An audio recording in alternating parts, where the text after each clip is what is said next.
If you ask, like, anyone on the street where the phrase saved by the bell comes from, they will immediately tell you this terrifying, incredibly detailed story. Oh, absolutely. Yeah, it's always about people being buried alive in the 1800s. They'll describe this desperate, gasping victim pulling a string from inside a coffin. Right in the pitch black. Exactly. And they would be completely, entirely wrong. It's actually wild. The persistence of that specific myth is just staggering, really. It is. We use everyday phrases constantly, but we rarely, stop to think about the actual architecture of the language we're using. Yeah, nobody fact-checks their own idioms. Exactly. But the moment someone offers up this dark, macabre origin story, we just accept it without question. I mean, our brains simply prefer a gothic horror story over mundane reality. Which brings us to our mission for you on today's deep dive. We're going to dissect that exact phenomenon. It's a fun one today. It really is. We're pulling from a fascinating excerpt today from an article titled 13 Why Do We Say Saved by the Bell? A great source. Yeah, and we are going to use this material to separate the Victorian facts from the absolute fiction. Because there's a lot of fiction there. Oh, tons. We're going to uncover where our language actually comes from and analyze why human beings are so, eager to believe myths that are stranger than fiction. The journey through this source material is super revealing, too. I mean, it takes us from the incredibly grim fears of the 19th century directly into, well, the sweat and adrenaline of competitive sports. Which is quite the pivot. It really is. And along the way, it exposes this massive blind spot in how we understand our own vocabulary. I am certain that you, listening to this right now, have used the phrase. Oh, most definitely. Right. Like you're backed into a corner, you're facing a huge deadline at work, or you're stuck in a situation where the pressure is just mounting. We've all been there. And then an external interruption happens. The phone rings, or the clock strikes 5, and you get this last-minute reprieve from a totally unpleasant situation. You get to walk away? Yeah. You wipe the sweat from your brow and you say, man, I was saved by the bell. And you're basically invoking physical danger when you say that. But the true history of that danger is radically different than the ghost stories we tell each other. It's completely different. The contrast between the story we want to believe and the reality of the historical record, it just tells us so much about human imagination. It really does. But to really grasp it, I think we have to start by looking at the specific mechanics of the myth itself. Okay, let's unpack this. Because the mechanics of the graveyard myth are straight out of an Edgar Allan Poe story. Oh, 100%. It's perfectly Gothic. The widespread theory claims that Saved by the Bell alludes directly to an old-timey practice designed to prevent the ultimate nightmare, which is, waking up 6 feet underground. Which was a massive fear back then. Huge fear. So the source text details how these special coffins were allegedly fitted with a system of cords or strings. The visual of it is just chilling. The theory basically posits that these strings would be attached to the inside of the coffin, running all the way up through the packed dirt, right to the surface of the graveyard. Just a string going right up through the soil. Exactly. And above ground, those strings were tied to a little bell hanging near the headstone. See, the logic of the myth is what makes it so infectious. Like, if you find yourself in that pitch-black, suffocating scenario, realizing you've been prematurely buried. Panic sets in immediately. Yeah, but you don't just scream into the void. You reach out, you find that cord in the dark, and you just pull it for dear life. And up in the misty graveyard, maybe a watchman or a passerby would hear this violent, frantic ringing. Ding, ding, ding, right from the grave. Exactly. They would grab a shovel, dig you out, and you would be quite literally saved by the bell.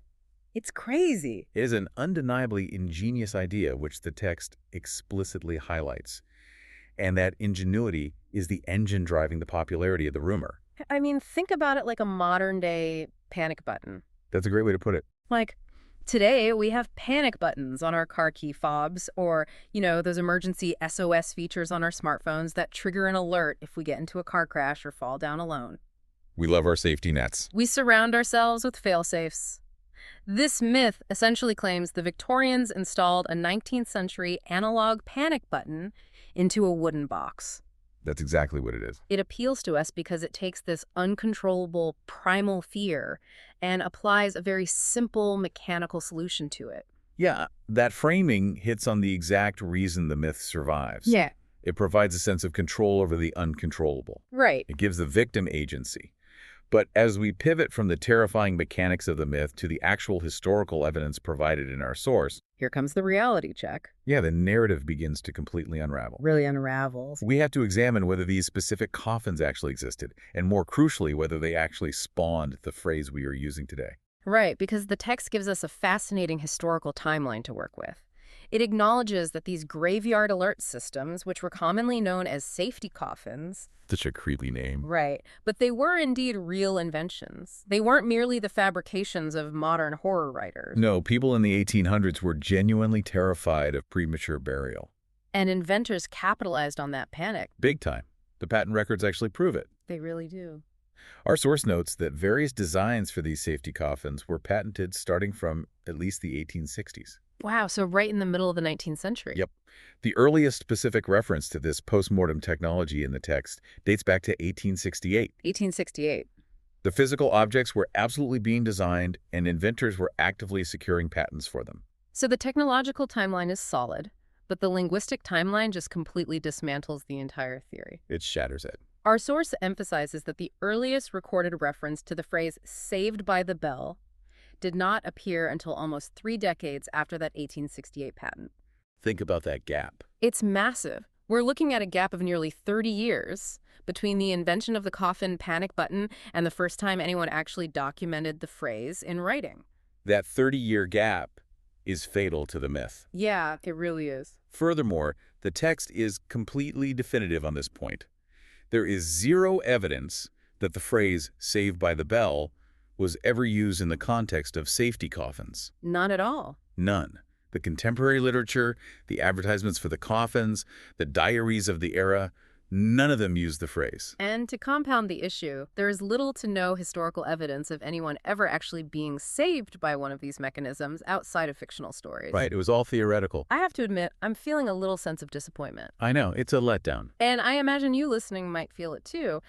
The graveyard story is so cinematic. It has high stakes, a desperate protagonist, a dramatic rescue. It's ready for Hollywood. Exactly. Why are human beings so eager to believe a scary movie trope over the mundane reality? Like, why do we collectively ignore a 30-year chronological gap just to keep a creepy rumor alive? Well, what's fascinating here is the psychological phenomenon known as folk etymology. Folk etymology. Okay. Yeah.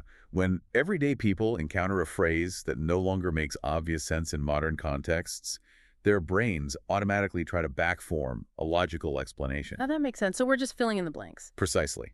We see the historical existence of a safety coffin with a bell. We hear the modern phrase "saved by the bell," and the brain creates a narrative shortcut connecting the two. Even if the timeline makes no sense. Right. We desperately want to project a dramatic, literal meaning onto the language because a story about cheating death is far more memorable than a story about linguistic drift. That's so true. But the complete lack of practical, documented evidence is the final nail in the coffin, pun intended, for the graveyard theory. Okay, so the facts force us to leave the cemetery. The timeline rules out Victorian grave sites entirely. Completely ruled out. Which means our investigation into the text has to transition to the actual environment where this phrase was born almost 3 decades later. Right, moving forward in time. Yeah. And the environment we are moving to is devoid of ghosts and graveyard mist, Yeah. but it is defined by a very visceral, immediate type of physical brutality. A very different kind of danger. The phrase was actually born in the highly competitive world of late 19th century boxing. Such a brutal sport back then, too. Here's where it gets really interesting, because the bell we are referencing in the phrase is literally the brass bell rung at the end of a boxing round. Exactly. The origin is grounded entirely in the limits of human endurance. This text paints a very clear picture of this dynamic. I mean, imagine a boxer in the ring who has been pushed to the absolute brink. Just dead on his feet. Yeah, he's exhausted, his defense is crumbling, and he is taking a severe beating. He's on the verge of being knocked out, which means losing the fight immediately. And his opponent is winding up for the final devastating blow. And a split second before that punch connects to end the fight, the bell rings. Ding, ding, ding. Ding, ding, ding. The round is officially over. The rules of the sport dictate that all hostility must cease immediately. Wow. That boxer isn't being saved from suffocating underground.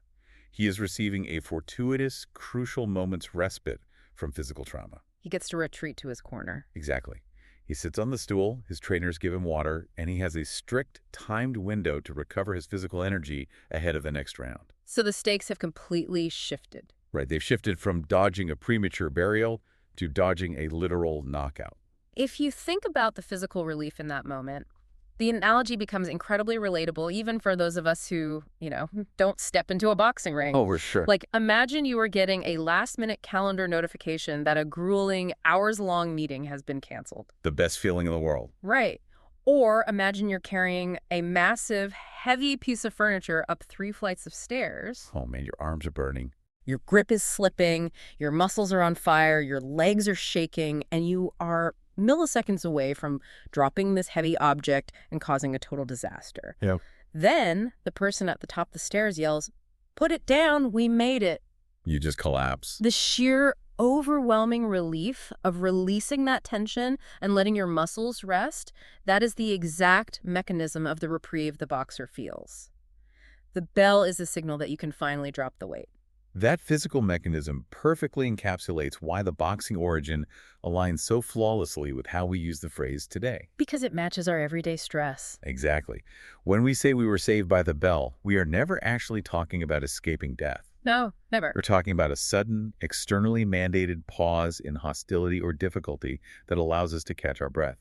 We're talking about a moment to recover before the next round of challenges begins. Which makes so much sense. The context of a competitive sporting event maps perfectly onto our modern usage. It requires zero mental gymnastics to understand the boxing connection. Not at all. Yet, the gravitational pull of that Victorian graveyard myth is just relentless. People love the creepy stuff. It is so powerful, so infectious, that according to the source material, it actually jumped over and infected an entirely different English idiom with the exact same false backstory. It's amazing how that happens. The safety coffin rumor acts like a contagion in our vocabulary. Contagion. Yeah. It just refuses to die, and instead it attaches itself to the phrase dead ringer. Oh, dead ringer. Let's look at how we use that today. Yeah, let's look at it. If you tell a friend they are a dead ringer for a famous actor, you're telling them they are an exact duplicate. A perfect match. Right. They look so identical that they could act as a perfect substitute. And the text points out that the morbid safety coffin myth was recycled wholesale to explain this phrase as well. Which is just crazy to think about. It is. The fabricated narrative claims that the unfortunate person waking up underground and violently pulling the bell cord from inside the coffin was a dead ringer. It's a phenomenal example of folk etymology at work again. Because it sounds plausible if you don't think about it. Exactly. It sounds incredibly clever. It plays on the words dead and ringer in a very literal sense. But just like the previous myth, the text debunks this entirely. Completely. To find the truth, we have to leave the boxing ring and enter yet another highly competitive, high-stakes sporting arena. The world of horse racing. Horse racing. Okay, so if a ringer in modern terms is an exact substitute, does this origin involve illegally swapping out animals before a race to manipulate the betting odds? That is the exact mechanism of the deception. Oh, wow. In the fiercely competitive environment of horse racing, unscrupulous owners would orchestrate this elaborate scam to deceive both the bettors and the bookies. So it was all about the hustle. Always about the money. They would take a highly successful, fast horse and secretly swap it out for a look-alike. Okay. This substitute horse, the one brought in to manipulate the outcome of the race and the subsequent payouts, was known specifically as a ringer. Got it. So the entire hustle relies on absolute visual perfection. It has to be seamless. The perpetrators need a horse that looks so remarkably identical to the original animal that the seasoned experts at the betting window won't notice the discrepancy. Right, because if they notice, the scam is over. The substitute has to be flawless. But that explanation only covers half the phrase. We still have to account for the word dead. The tricky part. And as a lover of language, I see this as the ultimate linguistic trap. Like, the mere presence of the word dead acts as a glaring neon sign pointing the modern brain straight toward a cemetery. It's an automatic association. We see that word and we automatically assume a morbid, literal context. So what does this all mean for the grammar at play here? Well, it means we are fundamentally misinterpreting the grammatical function of the word. How so? The text clarifies this beautifully. The dead, in dead ringer, has absolutely nothing to do with being deceased. Interesting. It is not an adjective describing a lack of life. It functions entirely as an intensifier. An intensifier simply amplifies the word that follows it, meaning absolute or exact. Our source text provides excellent everyday examples to prove this point. When you say something is in the dead center of a room, you aren't talking about the center of a corpse. No, obviously not. You mean the exact, precise center. Right. If you complain that you are dead tired after a long trip, you're merely saying you were absolutely exhausted. Or if you declare someone is dead right in an argument. Right. They are perfectly correct. Therefore, a dead ringer is simply an absolute exact substitute. It's a flawless duplicate. Logic is just airtight. It really is. The grammar proves it, the history of horse racing proves it, and yet people will still fiercely defend the zombie coffin theory. Oh, they will fight you on it. And if we connect this to the bigger picture, it reveals a profound truth about how susceptible we are to dramatic narratives. We really are. We have this deep-seated tendency to project dark, literal interpretations onto everyday sports jargon. We take perfectly logical phrase, born from the strategy of cheating bookmakers at a racetrack. We trip over the linguistic intensifier dead, and our collective imagination immediately drafts an elaborate screenplay about Victorian graveyards. It's so wild. We obscure the real history because the fake history is just more entertaining. We essentially trick ourselves using our own vocabulary. We desperately want the world beneath our words to be filled with Gothic mysteries. Who doesn't love a mystery? Right.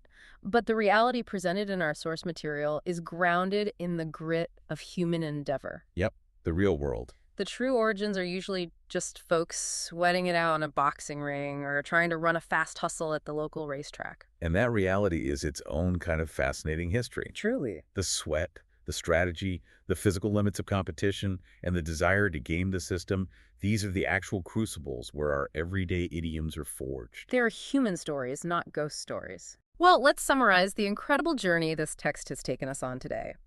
We started deep in the supposedly bell-ringing Victorian graveyards of the 1860s, analyzing safety coffins that, while historically real and patented, never actually contributed a single word to our modern vocabulary. Not one word. We then jumped forward 3 decades to the exhausted, high-stakes corners of a 19th century boxing ring, discovering where the real, physical reprieve of being saved by the bell was actually born. The true origin. And finally, we ended up at the deceptive betting windows of the horse racing track, learning that a dead ringer is just a fraudulent horse. And the word dead is nothing more than a grammatical intensifier meant to emphasize an exact match. It serves as a brilliant reminder for all of us. It really does. While the macabre, spooky stories about cheating death are incredibly fun to tell, our language is deeply, inextricably rooted in the physical world. Very true. It's rooted in the exhaustion of the athlete, the cunning strategy of the gambler, and the universal human need for a momentary pause from pressure. It's a testament to the fact that truth doesn't need to be horrifying to be interesting. Absolutely not. But seeing how easily and completely our collective imagination rewrote the histories of both Saved by the Bell and Dead Ringer, it leaves you with a lingering question. Oh, for sure. If we so eagerly fabricated these spooky backstories just to make our vocabulary feel more dramatic, what other mundane, everyday idioms that you use constantly are currently harboring wildly fabricated, macabre origins just waiting to be fact-checked? Oh, I suspect the English language is hiding quite a few of those linguistic traps in plain sight.